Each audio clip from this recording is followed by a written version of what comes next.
Hey guys, welcome back to Just Being a Mom podcast. And today I have a very special guest. This is my really great friend Kiara. And say hey. So she's here today to talk about being a teen mom. Are you so excited to be on the podcast today? I'm so nervous, but I'm super duper excited. Well, thanks for being here, Kiara. My mom was really nervous too, so okay, it's okay. So Be gentle, guys, with Kiara, because we really want to hear your story. So Kiara wants to talk. I have Kiara here to talk about being a teen mom. She was a teen mom, and I know teen pregnancies. At least there's 700,000 of teen pregnancies a year. And that's a lot, and we want to do what we can to get the word out to help other moms, right? Mm-hmm. Especially even just young moms that are out there and, struggling, and they need help trying to figure out, what to do. Like, I'm young, maybe they don't have the support system or, something like that. So Tell us about how you got pregnant.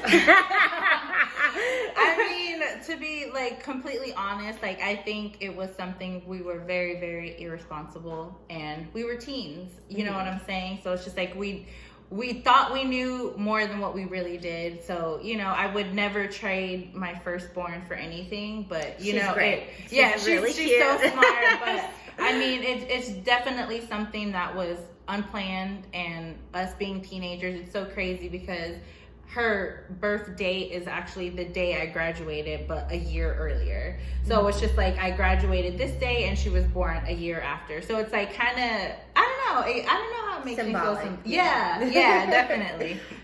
That's great. Oh my gosh. She really has the best style.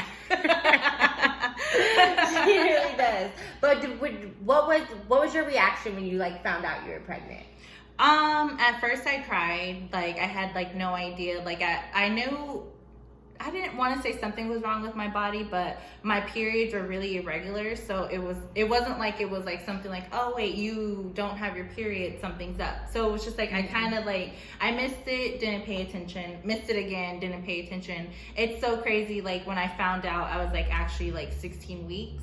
Mm-hmm. And when I went to the doctor and they gave me the ultrasound, I heard the heart, and she was oh yeah, there she is, there it is, and I just started to cry. Aw, it's hard. Definitely. Did you feel obviously you probably felt you weren't ready, but were there other fears that you had?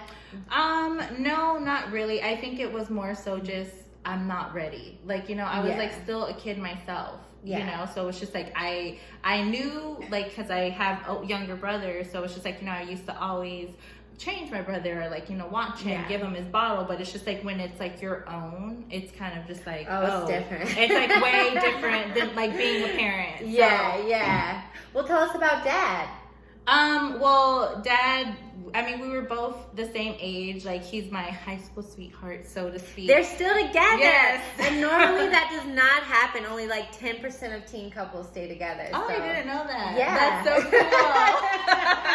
Yeah. So you're beating the odds. Yes, definitely. So yeah, no, I mean, we're still together. We have another one. We have a 4-year-old. So it's just at the end of the day, we were both young. You know what I'm saying? So I don't want to bag on him and be oh no, he was horrible, but we didn't know what we were expecting. Yeah. At that age you really don't know, because you're still trying to figure out your own life. Oh, of course. You know what I'm saying? You know what? Even Dad's regular dads, the regular age still are struggling. Just don't get it. Mm-hmm. And we have to guide them. So imagine being how old was he? 18. An 18-year-old kid. Yeah. And you have this baby. Yeah, and he was still obviously trying to pursue his career with school and football, and it was just the baby kind of not put a halt to it, but he was able to not live out, but he was able to go to his school, and he was able to do that next step, Yeah. So whereas for you, I didn't experience that, and at times I'm just I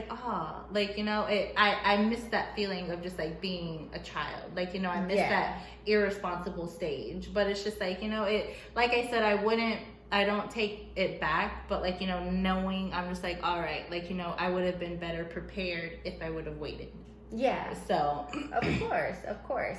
And like, so tell us a little bit about the birth. Like, what was your situation? Did you have like a support system? I mean, for the most part, Dad was there, and then I had obviously my family, and then like his family. I remember like I think it was like a week leading up to it. Like she came 2 weeks early. I think she came 2 weeks early, and like I remember going to the doctor for like my weekly like checkup, and like the doctor's like, oh, your like her sac, like the water sac was getting low.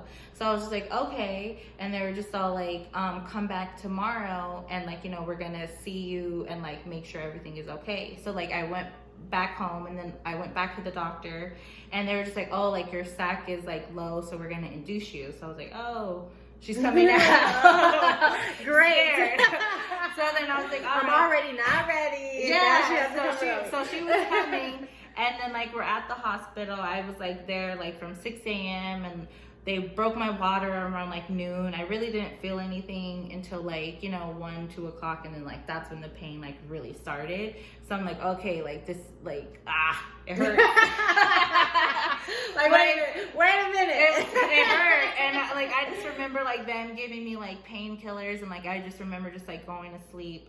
And I spent the whole day there, and then around like 6:30, like they checked me again, and I still didn't dilate. I swear, I think I dilated like 3 centimeters. Oh man. That whole time. So I was like in pain. And then when they came back around 6, they were just all like, oh, like her heartbeat is low, so like we have to like get her out now. So it was just all like they had to like shave you and like do all that other stuff. So I was like, oh shoot, like, you know. And then I go into the operating room, and then, you know, I had her. Yeah. And then like it's so sad I didn't get to see her until like midnight. Yeah. Like, because you were a C-section, right? I was a C-section, but it was just like, so I don't know, that hospital probably wasn't the best, but like I wasn't able to see her until like midnight. Like I really wanted to breastfeed her. Yeah. But the doctor, like, I didn't see her, so they actually gave her a bottle like before. So I'm like, no, like, you know, like that. I didn't want that, which is super weird because I know even in recovery they still give you your baby. Yeah, you still. Which is really like, it was super strange. So I don't know. Yeah. So a lot of the time in like situations, especially when it comes to Black women, like people, they don't treat you the same. They, you know, will do different things. They won't take your concerns seriously. And especially like with a teen mom, like you don't know what you're doing. You don't know what to expect. So definitely. I would definitely say like make sure you have your cross your T's and dot your I's, and know kind of like, even though you're young, like know kind of have like a birth plan. Yeah. What advice would you give a teen mom? I think. Or wait. Let's talk about like kind of after birth, like being home with your baby. Yeah, like, or even like, I'm just gonna touch on what you said, like about like the hospital and like they not really showing attention. Like at my first, like when I first had my daughter, like that's what I felt like. I felt like the nurses like didn't really care, like, you know what I mean? I was sharing a room like with someone, so it was really uncomfortable. So it's just like, you know, I'm pretty sure that stuff does really exist, because even with my son, you know, maybe it was the area, but I had him at Kaiser and Woodland Hills, and they were like so great. I had my own room. Yeah. Like the nurses were with, I had like, as soon as they took him out of me, because I had a C-section with him also, like they gave him to me. Like, so I was in recovery with him. Like like my little one was with me. So it was just like, I had that moment, like, you know, but the other hospital, like I like miss all of that, which is like really, like, I feel like at times guilty. Yeah. You know, for the first one, because it's just like you didn't get to experience that. Right. So, but yeah, and then after birth, that was hard. Yeah. It was really hard. Like, you know, obviously like being my age, I was like only 18 years old, probably 19, and I don't know, like, you know, I kind of like was just thrown into the mix, and it's just like, you know, you sink or swim. Like, you know, so it was really hard, but luckily I had the dad's mom's help. Like, she really helped me. Like, I remember the first night I got discharged and I went home, like I remember like her just like being up with me and just like taking the baby and just like putting her to sleep and like putting her in the crib. So she was really there to like help me, because I had like I was so overwhelmed. Like I remember I think like a week or two after, like Dad like went back to school and like I had to like stay home, and I just had like a meltdown. I just felt like I'm so tired. Only 2 weeks after. I was just like so overwhelmed. I was so tired. So it was, that's funny. No, that sucks. I remember when Akita went back to work, I cried. I was like, oh my God, you have to work? You can't stay here? No, you can't stay with me, please. Oh my gosh. That's hard. That's really hard. Definitely.